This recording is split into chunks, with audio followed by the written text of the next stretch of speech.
Bismillahirrahmanirrahim. Assalamualaikum warahmatullahi wabarakatuh. Sobat-sobat ngabarin kabar kabar. Semoga selalu dalam keadaan sehat walafiat. Setelah diberikan rezeki yang halal, berkah, lancar, dan juga banyak. Roy Suryo semakin dagdikduk kayaknya. Semakin banyak yang melaporkan dirinya dan teman-temannya. Ya, memang perlu begitu juga sih. Biar kapok. Kalau gue sih ya yakin ya ijazahnya Pak Jokowi asli ya. Yakin bener. Karena dari perjalanan Pak Jokowi dari wali kota hingga sampai presiden itu jelas-jelas ijazahnya asli, terverifikasi. Bahkan pihak kampus pun udah ngomong asli ke. Tapi ini ada pandangan menarik dari Bung Adi Pre ya. Kenapa kasus isu ijazah Pak Jokowi ini selalu digulirkan oleh Roy Suryo CS. Bagaimana pandangan Bung Adi Prayitno? Mari kita simak saja bersama. Let's go. Nah, ini yang dilaporkan salah satunya berarti Pak Roy. Yang tiga lagi siapa ya? Ya, 3-4 orang yang kami laporkan, inisial RS, ya, RSN, RR, salah satu perempuan inisial TT. Oke, jadi 4 orang itu ya yang memang yang beredar di media, betul ya? Ya, kita laporkan 4 orang. Oke, sambil menunggu Pak Roy ya, saya mau ke Mas Adi ya. Mas Adi, tuduhan ijazah palsunya Jokowi ini kan menggelinding sejak lama. Ini kan sudah sejak lama ya. Menurut Anda ini murni hukum atau kental aspek politiknya ya Mas Adi ya? Iya, kalau mau jujur sebenarnya lebih kentara aspek politiknya. Kalau mau jujur sebenarnya, 1, 2, 3, 2, 1, bagus. karena kalau mau jujur sebenarnya, kalau kita membaca konteks politik hari ini, sebenarnya tidak ada yang dinilai lebih relevan untuk mempersoalkan ijazah Pak Jokowi, karena proses-proses politik kan sudah selesai. Jokowi sudah jadi presiden, gubernur Jakarta, dan termasuk juga wali kota Solo.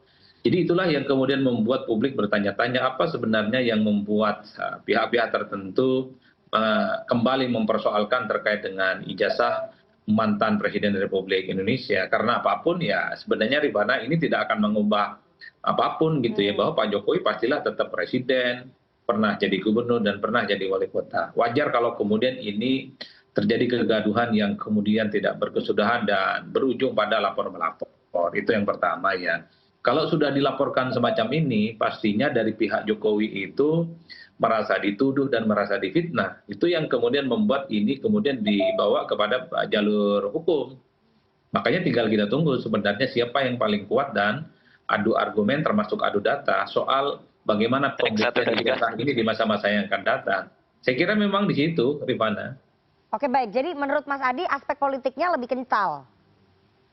Ya, memang kalau sudah orang bicara mempersoalkan ijazah orang lain itu kan sangat politis dan termasuk tujuannya apa juga kan bertanya-tanya publik, Rifana. Kalau misalnya nuansa pilpres, nuansa pilkada ataupun nuansa pileg, orang bertanya keaslian ijazah seseorang, itu pasti dianggap sangat politis. Nah, per hari ini setelah tak ada lagi momen pemilu, tidak ada lagi momen politik, orang kan juga bertanya-tanya apa sih maksudnya. Itu yang sebenarnya belum tersampaikan kepada publik. Wajar kalau kemudian pihak-pihak yang merasa dirugikan membawa ini kepada persoalan-persoalan hukum. Oke Mas Adi, menurut Anda motifnya apa ya? Isu soal ijazah palsu Jokowi ini dikembangkan terus. Ya tentu pihak-pihak yang mempersoalkan ijazah ini yang sebenarnya tahu persis Rifana. Cuman bagi saya yang melihat dari jauh ini sepertinya ingin merusak kredibilitas Jokowi sebagai mantan Presiden Republik Indonesia, ingin merusak kredibilitas Jokowi sebagai orang yang pernah menjabat presiden, gubernur, dan wali kota. Jadi kalau mereka itu misalnya bisa membuktikan, oh ini ijazahnya tidak benar, seakan-akan mereka akan memberikan pengumuman, ini adalah presiden yang tidak baik dan seterusnya. Tapi kan kalau kita melihat proses politik, proses hukum yang sudah ada, tentu verifikasi ijazah Pak Jokowi itu kan sudah berjenjang, Rifana.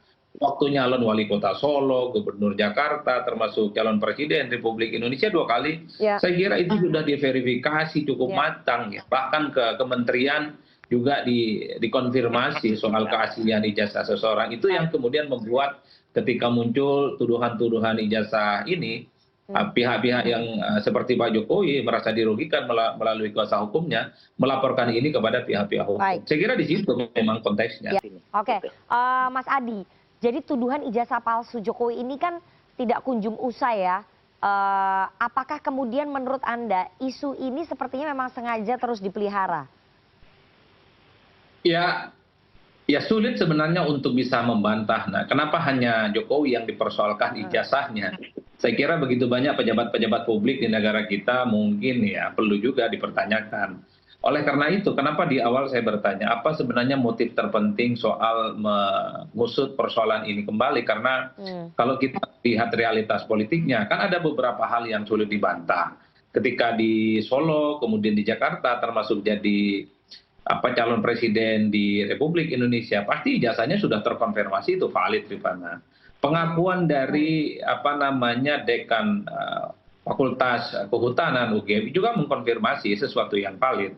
Nah, yang ditunggu oleh publik itu adalah kalau betul memang ada argumen dan data-data yang disampaikan oleh pihak yang selama ini mempersoalkan ijazah itu, ya tentu itu harus ditunggu memang nanti. Yang pengadilan lah akan menjadi momen yang paling penting siapa yang sebenarnya dianggap paling valid. Tapi kalau bagi kita yang melihat dari jauh, fakta-fakta politik yang sudah ada, verifikasi KPU yang dari Solo sampai RRI itu adalah fakta politik yang menurut saya adalah fakta politik yang tidak main-main, terkonfirmasi bahwa ijazah itu asli, apalagi kalau kita melihat dalam Pilkada Jakarta, Jokowi dan Ahok saat itu adalah penantang melawan Foke yang petahana. Kalau memang tidak benar ijazahnya pasti dibatalkan. Begitupun ketika jadi calon presiden 2014 awal, juga yang dilawan itu adalah soal bagaimana ya petahana dalam tanda kutip dan tidak dimiliki oleh kawan-kawan PDIP yang mengusung Pak Jokowi. Mas Adi, Sedikit ya. sebentar Mas Adi, jadi isu ini terus dipelihara supaya Pak Jokowi terus menjadi perbincangan atau gimana sih menurut Anda? Ya, saya nggak tahu persis Ripana ya, tapi yang jelas memang setelah Jokowi tidak lagi jadi presiden, serangan-serangannya kan semakin agresif dan semakin terbuka. Apakah ini karena Jokowi itu tak lagi jadi presiden? Apakah Jokowi itu bukan karena ketua umum partai? Apakah karena Jokowi itu melakukan konflik politik dengan partai yang telah membesarkan dirinya selama kurang lebih sekitar 23 tahun? Terlepas dari itu, dibandingkan dengan mantan-mantan presiden terdahulu, memang serangan-serangan ke Pak Jokowi itu memang sangat kelihatan lebih masif dibandingkan dengan yang lain. Kan bukan hanya soal ijazah, sebelumnya juga ada yang terkait dengan gugatan soal mobil SMK kan, begitupun dengan persoalan-persoalan lain. Bahkan segala sesuatu yang terkait dengan Jokowi itu kan tensinya memang agak sedikit panas, bahkan cukup menimbulkan kontroversi dan perdebatan yang tidak berkesudahan. Bahkan ketika Jokowi diutus ke Vatikan sekalipun, itu kan juga tensinya menjadi sesuatu yang cukup serius di sana. Oleh karena itu sulit memang untuk membantah bahwa persoalan politik dalam hal ini menjadi aspek yang cukup penting dan menjadi kentara. Wajar kalau kemudian ini selalu diamplifikasi dan diulang-ulang. Padahal kan fakta-fakta politiknya sudah ada lah kira-kira begitu. Jadi wali kota, jadi gubernur, jadi presiden, menurut saya siapapun itu orangnya ijazahnya pasti asli. Ya begitulah sobat-sobat tadi pandangan Bang Adi Prayitno. Pasti asli. Alasannya pun sudah dikemukakan tadi sama Bang Adi Prayitno ya. Udah jelas perjalanan hidup Pak Jokowi, udah jelas membuktikan bahwasannya ijazah itu asli. Kalau kagak mungkin Pak Jokowi kagak bakal jadi presiden. Pada saat di Pilgub pasti kagak jadi gubernur. Karena lawannya pasti ngaduin. Tuh ijazah Pak Jokowi palsu. Begitupun jadi presiden sama. Nah, itulah kita bicara mas secara melihat itu secara enteng aja lah sebenarnya. Enteng dalam artian kebenarannya begini tuh. Seperti yang dibilang oleh politisi PDIP juga Arya Bima bahwasannya kalau yang mau digugat bukan Jokowinya tapi KPU dan penyelenggara negara yang memberikan statement bahwasannya ijazah Pak Jokowi itu asli. Bagaimana menurut sobat-sobat? Berikan pendapat dari kolom komentar. Wassalamualaikum warahmatullahi wabarakatuh.